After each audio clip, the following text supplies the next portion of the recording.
Dulunya kawasan ini merupakan pemukiman Belanda, hingga mereka membangun benteng di sini. Kemudian rakyat Aceh menyebutnya sebagai Benteng Kutakapi. Seperti apakah penampakan wilayah ini?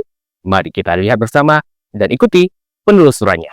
Dalam buku Perang Kolonial Belanda di Aceh, Belanda telah memproklamirkan perang dengan Aceh pada tanggal 26 Maret 1873. Setelah gagal merebut Kutaraja pada agresi pertama melalui pelabuhan Ulele, Belanda kembali mendarat di sepanjang pesisir pantai Aceh, salah satunya di Alunaga. Dengan lekas mereka membuat benteng pertahanan untuk membendung serangan rakyat Aceh. Orang Belanda menyebut benteng Kutakapi dengan nama Lamjong atau Lamyong. Pada tahun 1989 hingga 1990, benteng Kutakapi dihancurkan saat perluasan proyek Krung Aceh. Kini yang tersisa hanyalah monumen sebagai penanda bahwa di tempat ini dulunya pernah berdiri sebuah benteng pertahanan yang megah. Saat ini terdapat dua penanda bekas benteng di sebelah timur dan barat yang dipisahkan oleh sebuah kuala. Bangunannya berbentuk tugu berukuran 1 kali 1 meter dengan tinggi hampir 3 meter. Dalam plakat situs tersebut tertera keterangan tentang keberadaan lokasi benteng. Hanya tapal itu saja yang bisa ditemui sekarang, sedang bangunan aslinya sudah hilang tak tersisa. Saksi bisu itu sudah lama tenggelam